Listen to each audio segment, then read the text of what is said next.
Hello, this is Tom. It's the day before Thanksgiving. We're in Cherry Hill, New Jersey at the Cherry Hill Women's Center. And welcome to maryisanewevangelization.com. And I'm here sitting outside of an abortion clinic.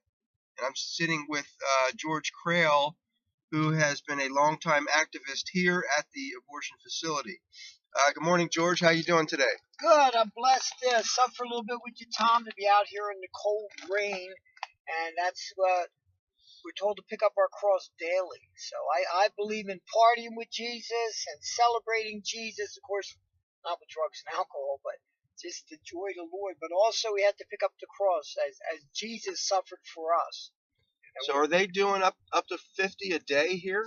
Yes. Matter of fact, we had done a sit-in way back in 1988. And that day they had 54 abortions scheduled that came out in court documentations, and 8 were second trimester before they were an ambulatory facility, which means to do the second or third, because you had to be a surgery center. Now they are an ambulatory facility, and it's packed. There's over 50 some parking places at the actual building site, and then the surrounding off-street parking. But it's a madhouse. It doesn't matter if it's the day before Thanksgiving, the day before Christmas. And that's because, and I agree with Tom that motherhood, and Mary was a good example of that, is laying down all for your child. That's left society. And right now we have these rioting in Ferguson spreading across the country. And this is all because there's no respect for life, and there's no longer the family element. What happened is people don't want to have kids anymore. The young people are getting state or government food stamps or whatever. They don't want to work.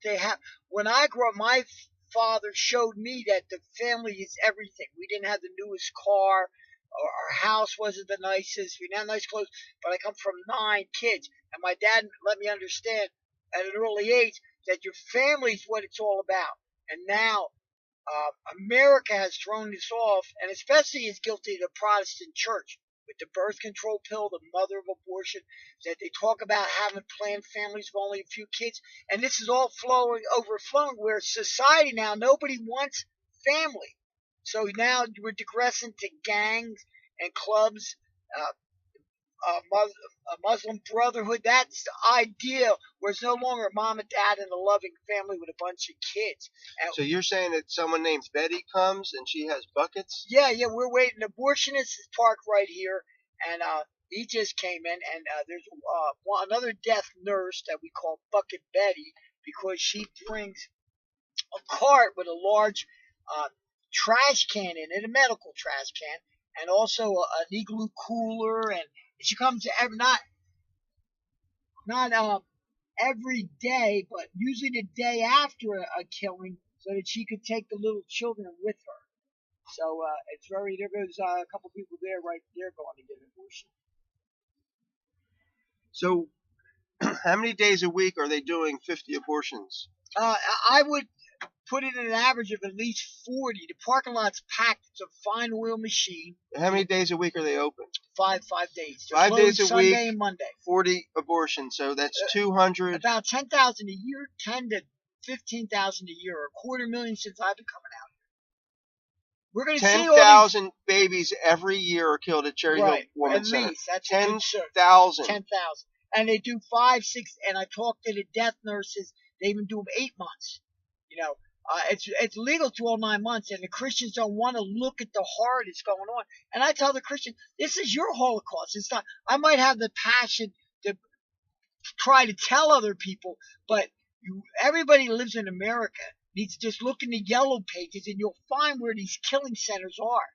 But again, Jesus said, "Will I find faith?" We're supposed to love our neighbors. We don't love our neighbors. Allow children to be murdered like that. If someone's watching this and they're thinking about having an abortion, what would you say to them? I've got 9 grandkids.